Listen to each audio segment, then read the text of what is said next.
Novel gi maming Kapalkundala. Novel asigi Manipuri Anubat Sahityakar Ayekpam Shyamsundersingh. Kapalkundala. Novel asigi Ahanba Pandupki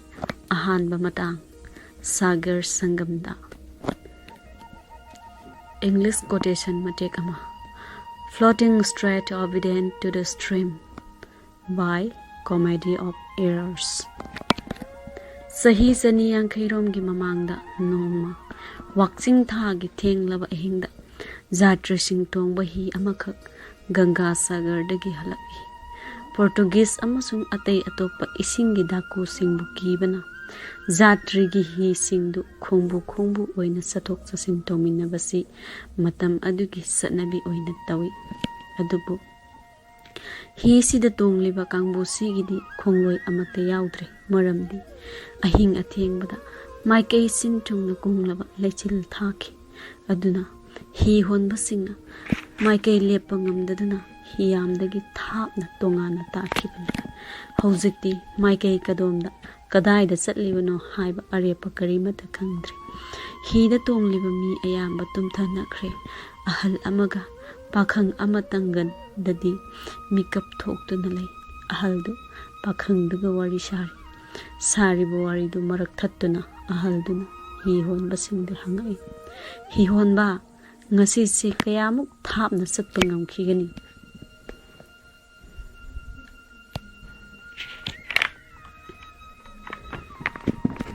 hi honbadu haifet inga tawna khumlai khangdre ngamdre ahal adu sauraduna hi honbadu da saiba horakle pakhang aduna hairai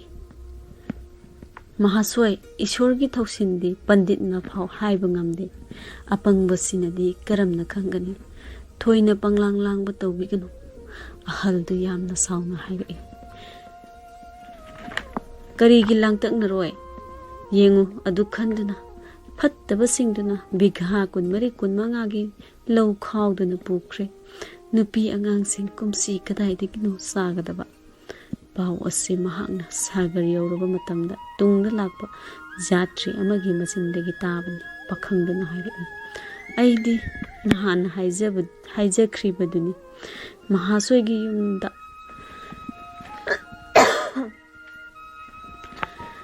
ngakpi senbiningai ni hain pa kanasu laite mahasoina lakpasidi suksum chumdabani ahal adu hanagum sauna hairai karigi chumdani imang ikhongna lamba phangjilakle haujikpu hayeng muki mapoki khara yenghodana karamba matamda yengani pakhangduna hairai shastra buning thina munna khanglabadi tirtha chatpada phangba mahaidu yumda phamna adumak phangbasu yai ahalduna hairai adudi nangdi kaidodana laklibano pakhangduna khumlai aidi haijakribaduni dana samudra yamni yengningi aduna lakpani adudagi khonjal tapthrap tawna hairai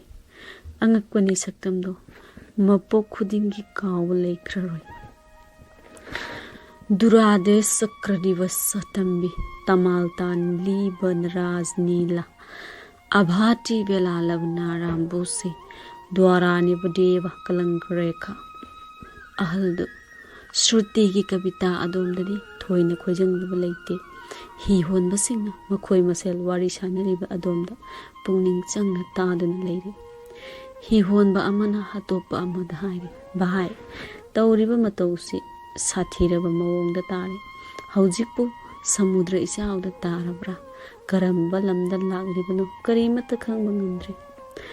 wangang libani pasi khunpham du yong agiba phanglabagi matam ahal adu karigamba awaba khudong thib ama thokla male haibasi bhab tare singnabaga loinana hangai hi honba kari tawrabagi hi honbadu khumlaktre adubu pakhangdu paukhum amu ngaiba tawdana mapal thongle mapal yawraklaga ore nongalamdai yawre maikei marimak kunglaba lechilna ikup kupsinkre atia thawan misak tha torban mafam kaidasu uba phangkhidre mahakna khangle hi honbasing lamukle hꯧzik kadum pang saliba arepa khangba ngamdre kariguma samudra iyairomda panglamduna mafam marang khangduna thawai manglagadra haibagi singnabana akiba pokle un ngakthoknaba thakta gumati ama kopi maram aduna hinungda tongliba miyamdu hairiba wapamsing asi karimata khamde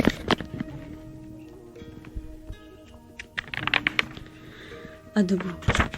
zatri pakhang adudi phibam simunna bhab taraduna ahalda sugaina tale madudadi hinungdu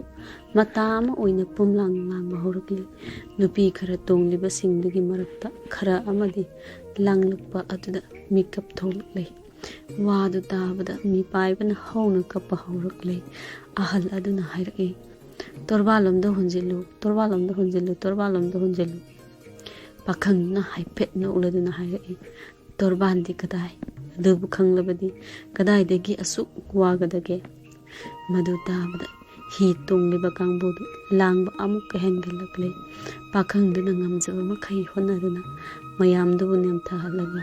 hi honba singduda hairake gifam thoina leite nonga lakle danda mari manga leiraga soidana nami tholaklagani danda mari manga ni si manungda hi si kaidonungda suluk loi nakhoi huji hi honba toklo ichel gi tungina mana chaningba mafamda chatlasanu nungsa saraklaga aikhoi amuk khanasi hi honba sing adu hairiba wafam asi yaraduna ahaiba matung ina tawri matam phana sangna hi honba singdu tuminna laithokle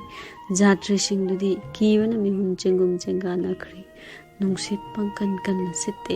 aduna makhoi ithaki ipom sing adu thoina pangphau phaudi adumapu mayamak sibada namle haibasidi kanna kre nipa singna lona durga sonarakle nupi singna khonthang kaya haptuna kapnaba horakle nupi amakhakti macha ganga sagar da kathoklamle masado isingda putharuraga pukhalakpa ngamawdre mahaktadi kappa yawde asum ngairakpana nungthilgi yuthak amarom mahaijilakle tanja sida khanghaudana hihonba singdu ichawgi pancha pirgi maming soladuna yamna nin khongba horakle maduda jatri singna pulap hangnarakle kaidore hihonba kaidore hi honba singdusu kholaw amatta oina nilladuna hairakle nungsa thorokle yengu ase kangpha jatri singdu loinamak langtaknabaga loinana hinungdagi tholaktuna kadaida laklaba kari karam tawraba haibadu yengnarakle mayamak unarakle numit tholakle konglaba lechil nong phailaktagi maikai pumba taseng lakle nungthil yuthak ama hojilakle hine yoramliba mafamdudi thangai hek sengba maha samudra natte turelgi ichilni adubu mafamduda pakliba turelgi mapaktudi mafam kaidasu leite dorban namadi higa phana naknare khudup yankhai mukki manungda maraire adubu namagidi masal marang phawa uba phangdre asumyeng thokhibada mapal naidraba isingi mapaina tanik numit ki masekna iranglang handuna atiyagi ngangkhaida atiyaga tinakre naktagi isingdi mahausagi laina ngakta oiba turelgi ising majuni aduga athapagi ising majuduna sangbane hida tongliba mi pumnamak thangai hek sengna makhoi maha samudrada yogakle haibasi khanare adubu laiba phaba amadi torwanna e thoina ki phamlete asini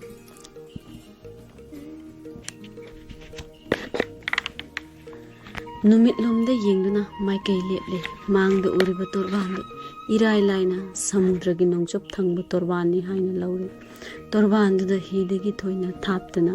turel ama khakhi isel taplaba lupa mahi gum chentaragli itin phamgi he thangba nakanda paklaba laingoi gi lamdamda makhal makha kaya gi usepna masing langamdana sanari turel asi haujiti rasalpur gi turel haina kauna